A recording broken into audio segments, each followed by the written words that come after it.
Hello, family. Guess what? It is Monday, Mental Health Monday. How y'all doing? Are y'all okay? I'm checking in on you, friends.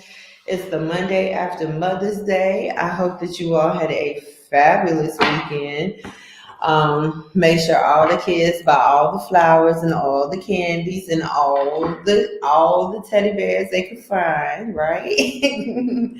For those of you who don't know who I am, my name is Gigi. I am the Gemini goddess, and amongst other things, I read tarot. That's kind of like something that I do. Not all that I do, but something that I do. As many of you may or may not know, this is month. May is Mental Health Awareness Month, and I am so uh, grateful, and I'm also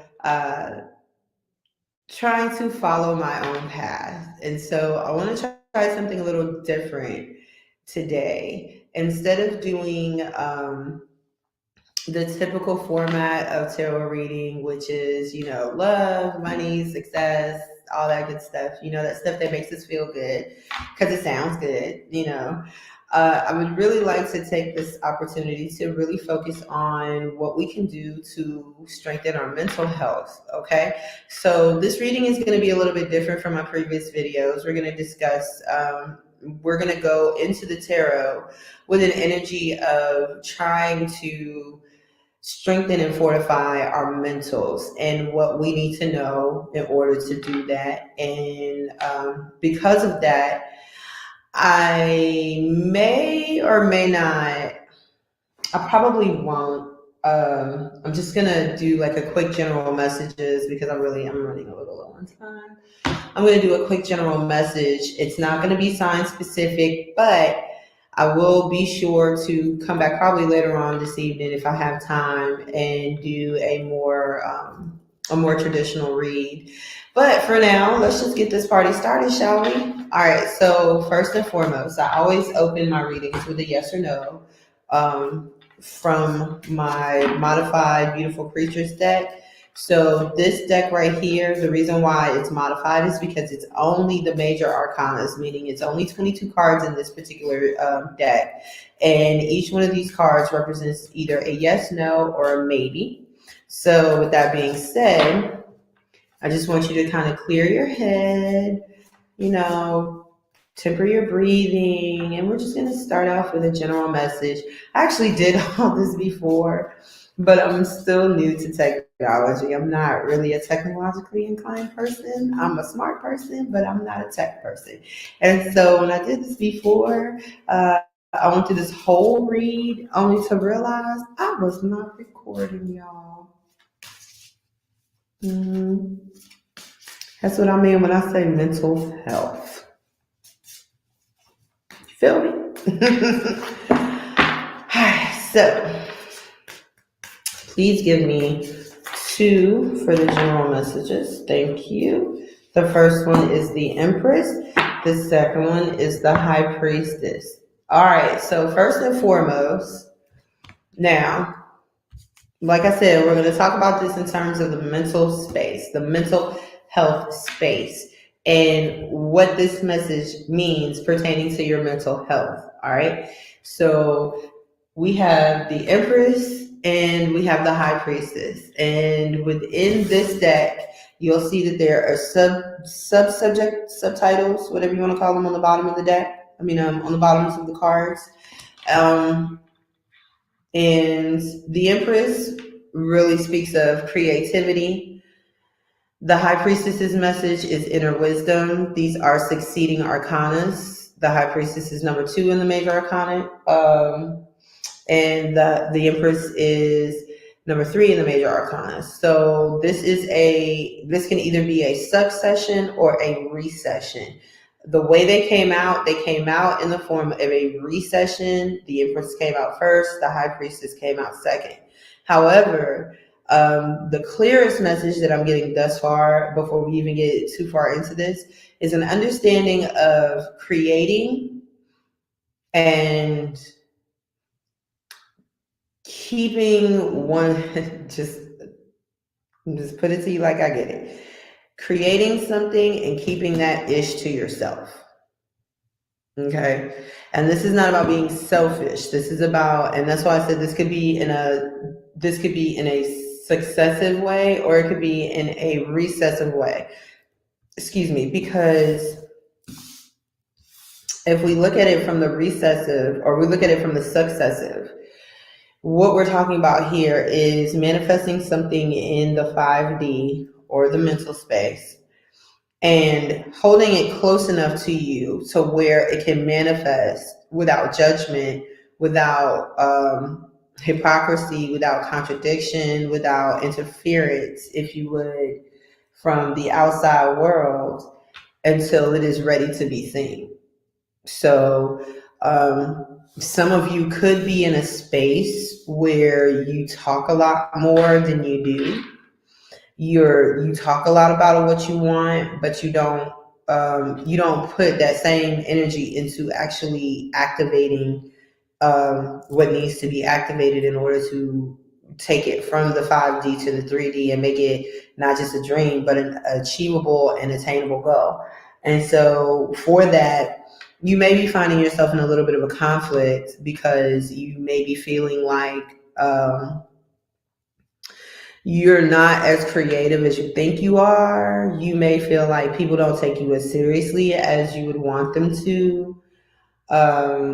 There could also be a tinge of talking about something, like talking the talk but not walking the walk. So, that, I mean, obviously that could be, and the Empress wants to show her face on her good time. That could definitely be part of the equation.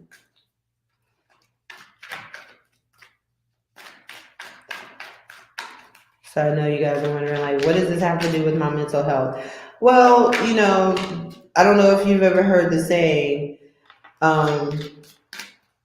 you keep your business to yourself until your business shows itself.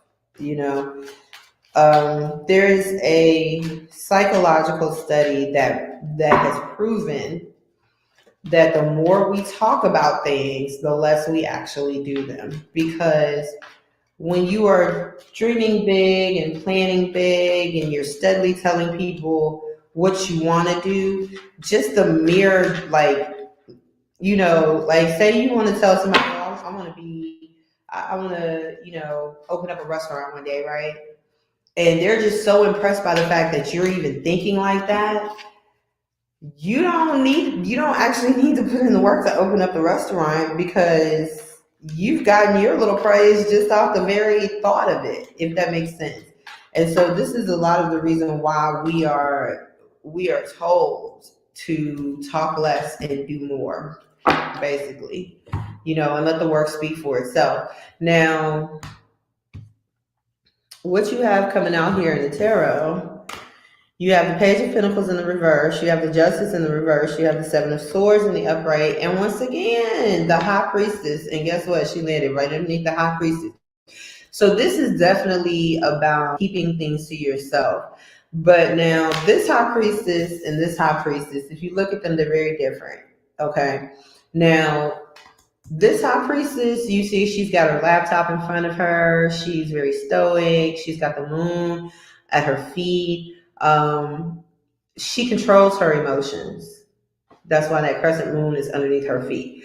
And not above her head. She controls her emotions. And if you see, she's got a black and white pillar, which means that her stability is not just, her stability is rooted in balance, if that makes sense. Like, it's not just that she has the house, the kids, the dog, the job. Like, it's not just that she has all her ish together on the outside. It's also that she has a lot of her ish together on the inside. So this card for me in this particular reading right now is really screaming the message, as above, so below, as within, so without.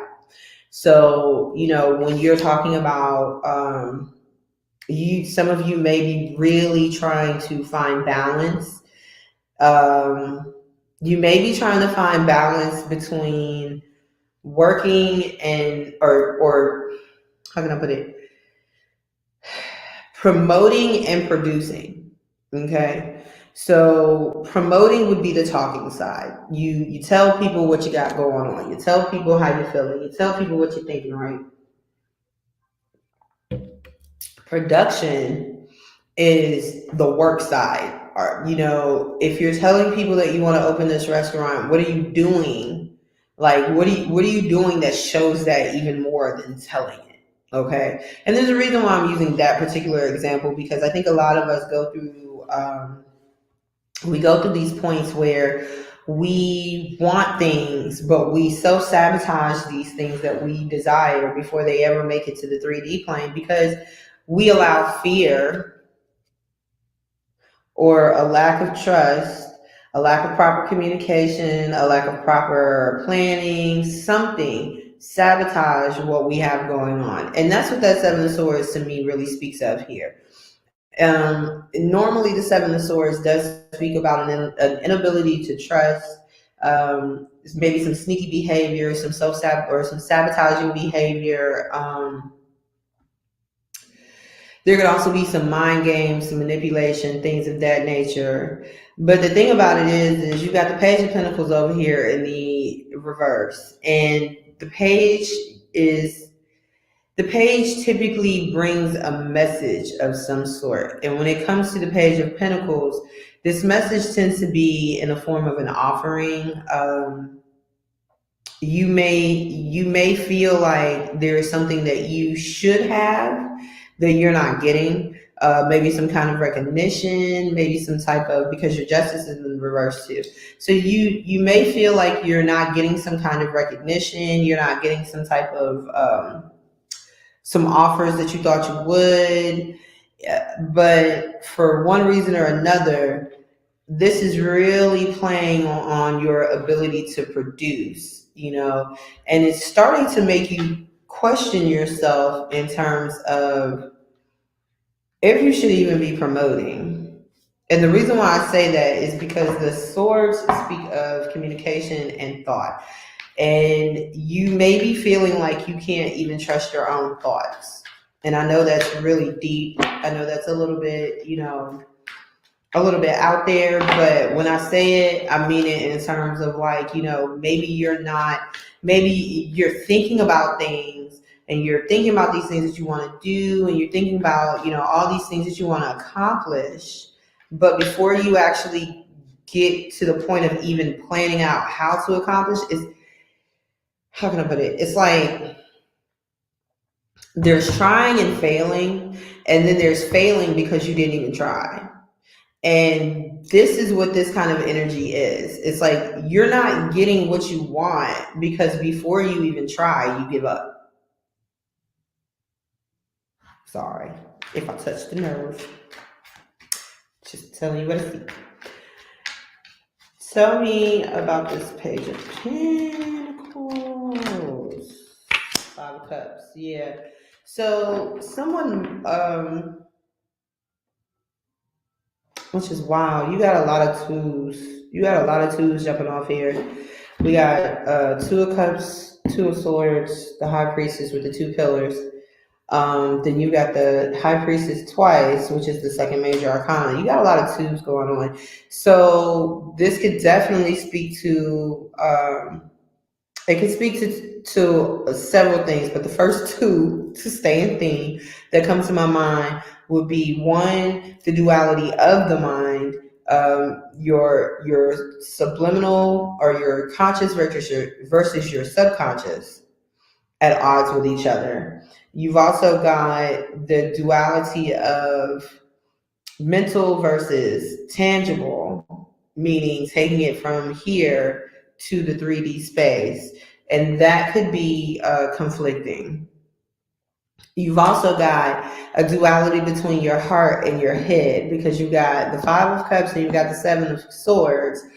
Two of Cups is standing up on the Five of Cups. The Two of Swords is standing up on the Seven of Swords. You've got the Two of Cups in the upright of the Five of Cups, which is the Five of Cups overall is about regret. It's about remorse, sorrow, angst, shoulda, coulda, woulda. That's what I call those three cups on the bottom. Like the The 3 cups that are laying here, I call, you see those 3 cups right there? I call them shoulda, coulda, and woulda. I mean, that's where your regret really comes from. I should have done this. I should have said that. If I had said this, then I could have done this. I wonder what would have happened if I had said and then had done. So that's where a lot of your remorse and your regrets come from. They come from the shoulda, coulda, woulda. So that's why I like to call those 3 cups the shoulda, coulda, and woulda. The shoulda, coulda, and woulda cups. But your 2 of cups that are still in the upright, guess what I call these?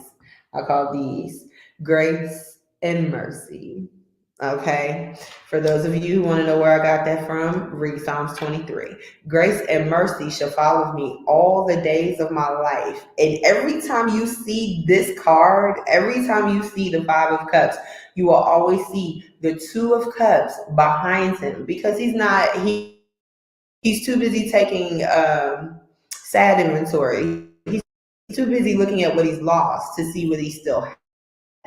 And when you move in that space, it starts to diminish attitude of gratitude, which what you need in order to have and maintain that attitude of gratitude is just that: faith, grace, and mercy.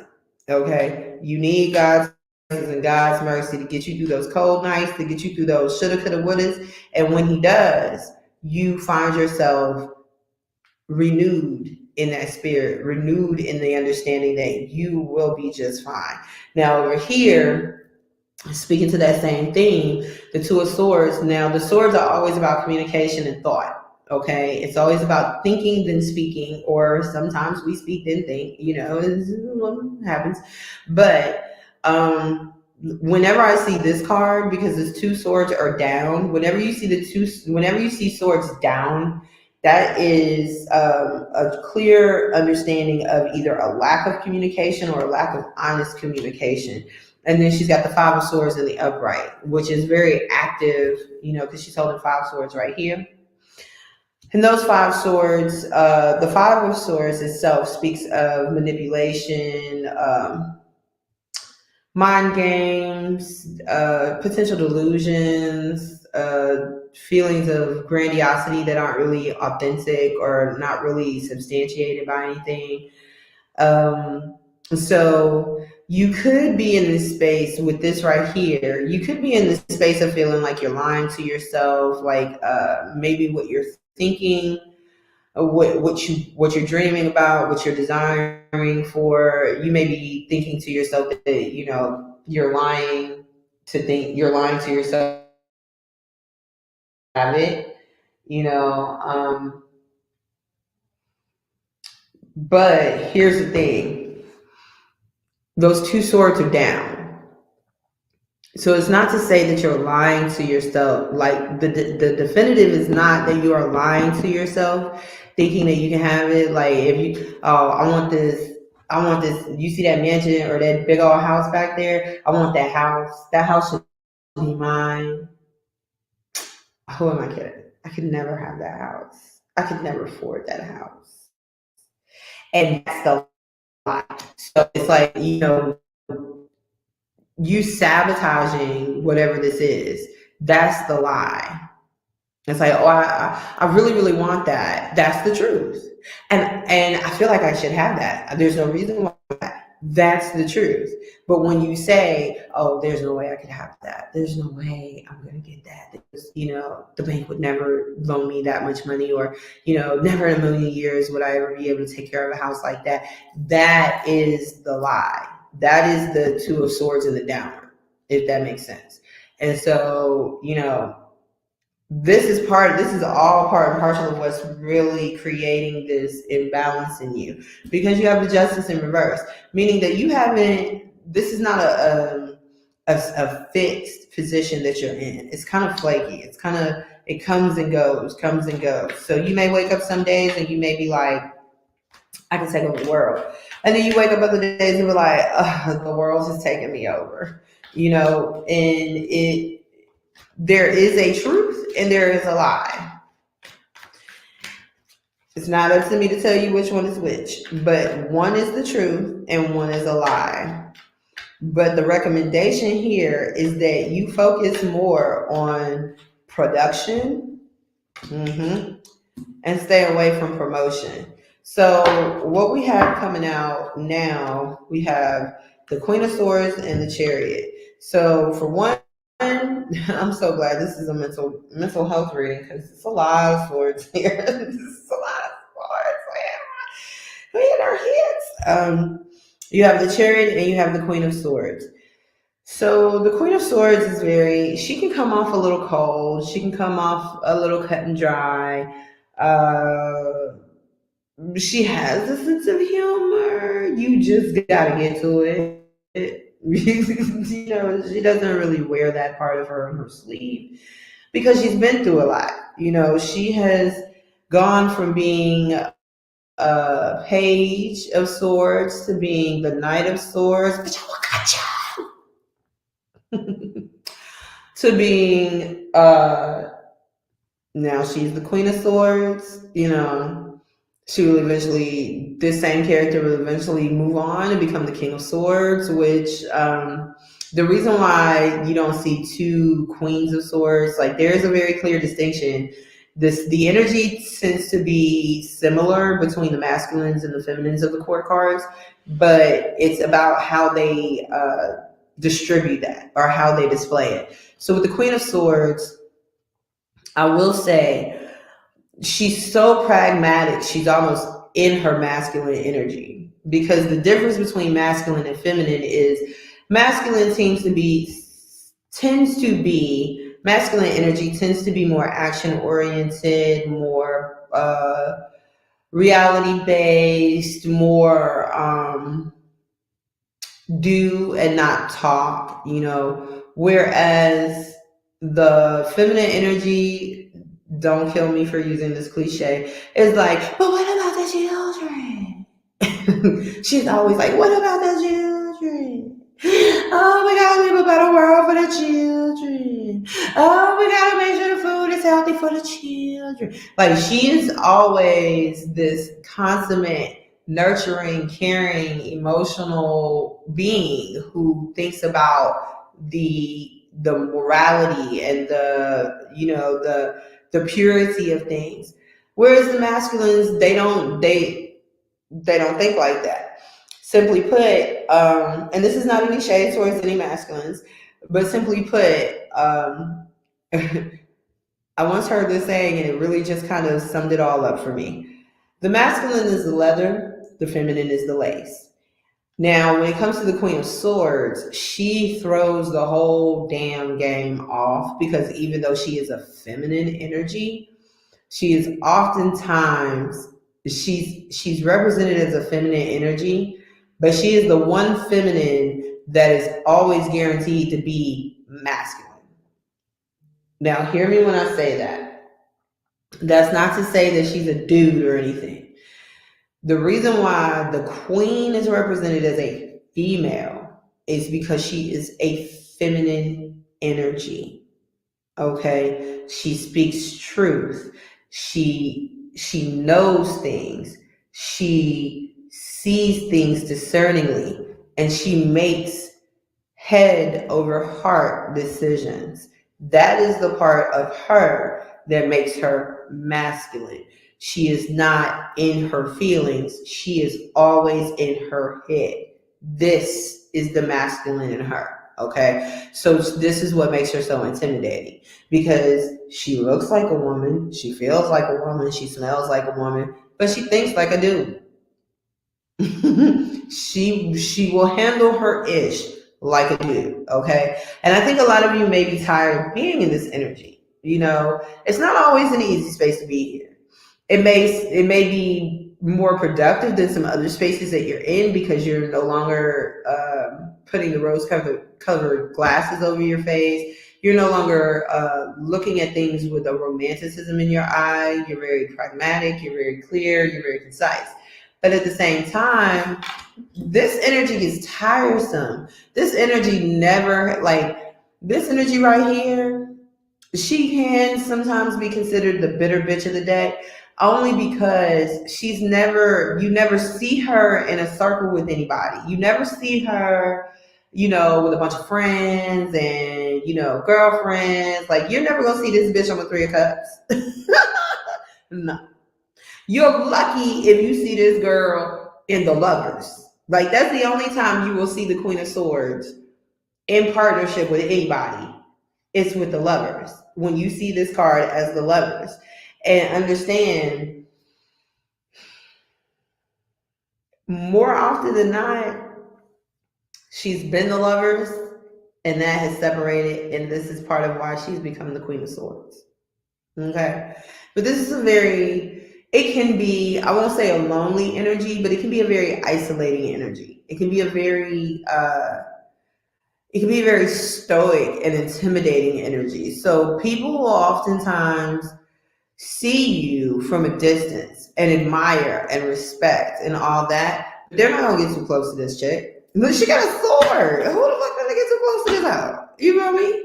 And so you can get a little tired being up on that hill by yourself, And so you might be ready to move on.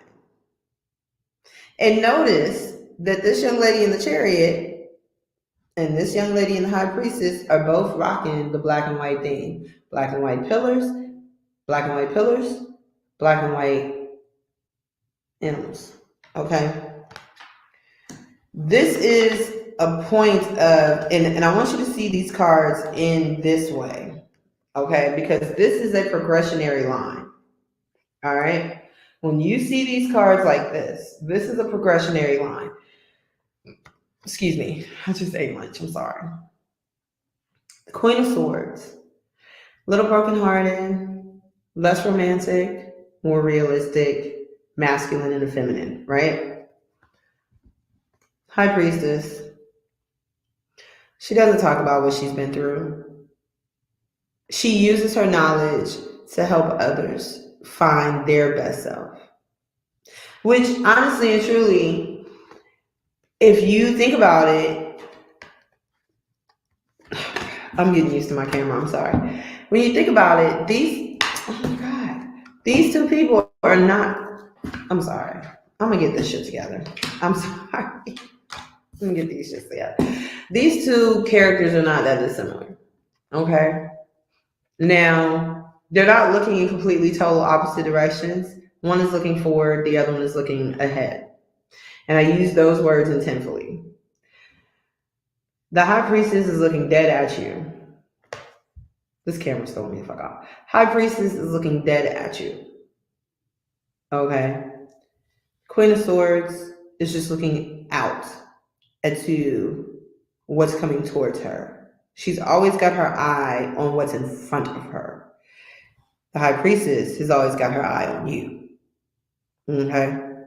So these two cards are not that dissimilar in where they ultimately fall in terms of wanting what their intentions are for the world. The Queen of Swords, yes, she's been hurt, but she's not as angry as people think she is. She's actually just trying to take the romanticism out of some things and give the world what they need in pragmatic doses and not, sugarcoat shit like Linda the Good Witch. You know what I'm saying? Whereas the High Priestess is knowing things. She knows things. She's just not going to freely volunteer it because she has mastered herself. She has mastered her emotions. She's mastered her inner work, her outer work. She's mastered her inner work, and it shows through her outer work. She has evolved beyond the heartache and the disappointment and the cynicism of the world. She is now, it's like, listen, I see what it is, I know what it is, and it just doesn't hurt me anymore because I'm above all of that. And now I'm just sitting here waiting on somebody to come to me and ask me how I did it and if I had anything that I would like to share with them, and I'm going to share it. I'm not going to volunteer it, but if they come to me and they ask me, I will certainly share it. And I will do it with the intent of love and the intent of helping them and helping myself continue in forward motion. Okay? And that's what she's doing. And so, I think what we're seeing right here is a combination of what we're seeing right here is an energy that, may have been feeling. The best way I can say this is just to give you a story. All right. So let's say that there is something that you have wanted to do for a very long time. You've dreamed about it, you've talked about it, you've told people how if you were to do this, this is your color scheme, this is where you'd like for your stuff to be located, this is how you'd like for your stuff to be received, yada, yada, yada, yada. And you've been talking about it for so long that maybe some people in your life just don't get you. They don't think you'll ever do it. They don't believe that you'll ever do it. But what they don't know is, because while you're talking all this grandiose stuff, you're talking about the bigger picture, there's not a lot of evidence of the work that you have been putting in.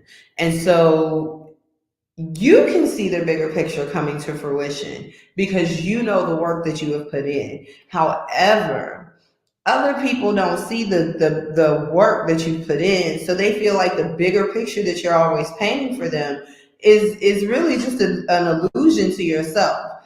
And so they don't support it, they don't promote it, they don't push for it with you, right? And because of that, you are starting to come to this point where you're beginning to wonder if you're not just lying to yourself. If when you get up in the morning and you tell yourself, I'm great, I'm smart, I'm productive, I'm functional, this is what I'm going to do, this is how I'm going to, express that today and put it out into the universe, that I'm still wanting this dream and I'm willing to work for this dream. While you're doing that, you are seeing other things around you. You're maybe other people, maybe other instances and circumstances, but you're seeing things around you that, may feel like other people are progressing where you wanted to progress. And you're just kind of like, well, that doesn't make a lot of sense. Okay, awesome. And you're over here kind of like trying to figure out like, that doesn't make a lot of sense. I've been running around here telling people this is what I want to do, and I've been running around here telling people that this is what I'm going to do, and I've been putting in all this work, and I've been doing all this, and I've been, da da da da da da da, and somebody over here just did one little thing, and all of a sudden they're getting all sorts of accolades. Dang, maybe I should have done that. Maybe I should have just done that. Maybe I should have, I should have taken the route that they were taking. Maybe I don't really know what I'm doing. Like there's a lot of that going on here. But here's the thing, and this is what you need to know. And this is why I really like this bottom row, especially with the High Priestess, the Queen of Swords, and the Chariot. You are being productive. You are making progress. You just need to stop talking about it so much. Did I strike a nerve? Sorry. All right, so your Rebel deck cards for this read, because I love my Rebel decks because they have no filters just like me. Okay. So on the front it says that project, that person, that idea is waiting. Get after that shit. The world has your back. Take a shot. Don't take 12. Take 1. Okay, maybe 2. And then move on. Okay, so this is really the culmination of your whole reading right here. Less promotion, more production. Don't worry about what other people are doing. Don't worry about what other people got going on. Don't worry about what it seems like they are doing. Just focus on what you have set out to do. You are making progress. You are getting there. But you need to maybe consider not being so coarse. Maybe think about healing some of those wounds, those things that are making you feel a little cynical or jaded. Also, I get the message of paranoia. This bird up here, he speaks of a messenger. Birds always represent messages being delivered.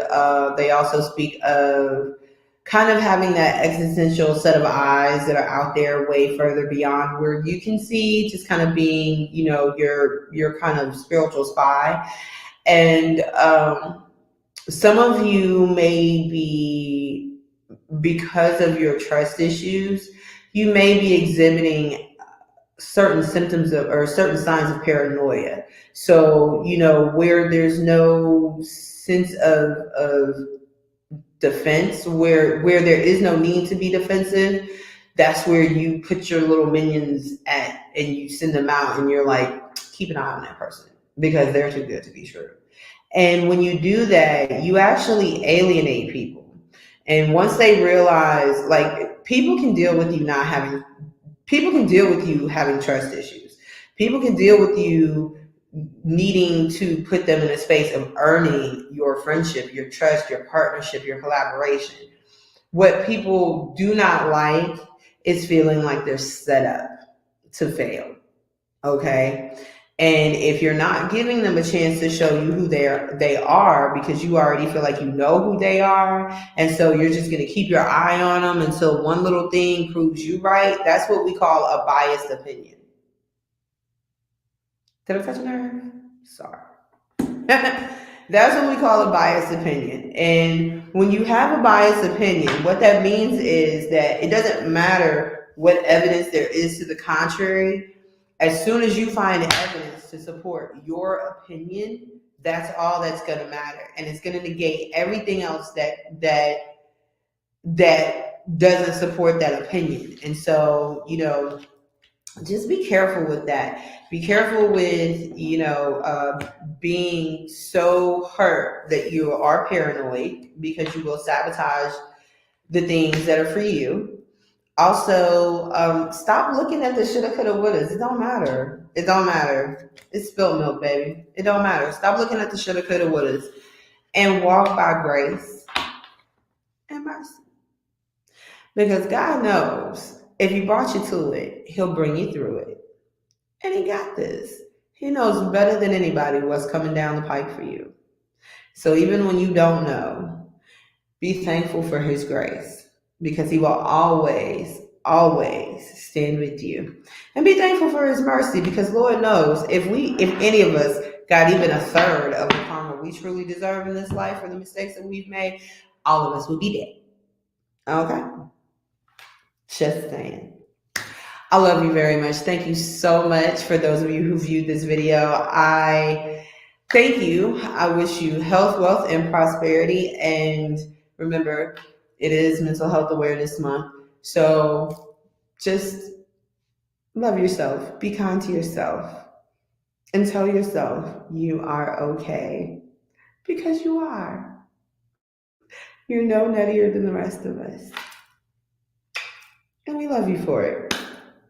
Have a wonderful day. Happy Monday.